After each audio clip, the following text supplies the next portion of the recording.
మెదక్ జిల్లా రామాయంపేట మండలం కేంద్రంలో మెదక్ ఎమ్మెల్యే మైనపల్లి రోహితరావు పర్యటించారు. పర్యటనలో భాగంగా దామర చెరువు ప్రాథమిక పాఠశాలను సందర్శించారు. అనంతరం విద్యార్థులకు అందుతున్న సౌకర్యాలపై ఆరా తీశారు. ఇక MGNRIGS పథకం కింద మంజూరైన 2 కోట్ల నిధులతో బీటీ రోడ్డు పనులకు, సీసీ రోడ్లు, డ్రైనేజీ వ్యవస్థతో పాటు పలు అభివృద్ధి పనులకు శంకుస్థాపనలు చేశారు.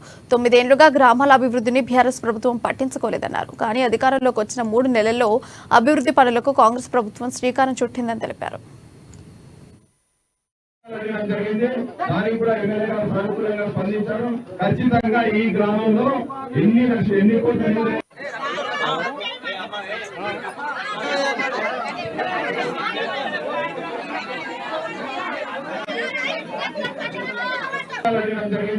దానికి కూడా ఎమ్మెల్యే గారు సానుకూలంగా స్పందించారు. ఖచ్చితంగా ఈ గ్రామంలో ఎన్ని కోట్లు జరిగింది.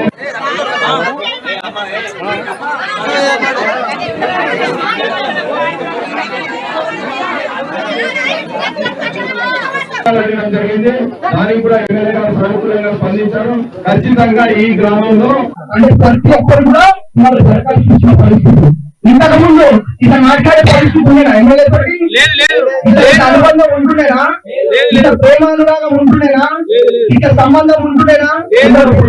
కాబట్టి ఇప్పుడే కాదు తల్లి, మొన్నటి దాకా అంటే ఎన్నికల ముందు ఓట్ల కోసం వచ్చిందని చెప్పి అంటా ఉంది. ఇప్పుడైతే ఓట్లు లేవు కదా, గెలిచాం కదా. ఇప్పుడైతే మీ అందరూ ఆశీర్వాదంతో గెలిపించుకున్నారు కదా, ఇప్పుడు మాటలు చెప్తే అవసరం లేదు కదా. కాబట్టి నేను ఏమంటా ఉన్నా అంటే, మీరు బతుకున్నంత కాలం, నేను బతుకున్నంత కాలం మన సంబంధం, మన అనురాగాలు, మన ప్రేమానురాగాలు ఇక్కడే ఉండాలా?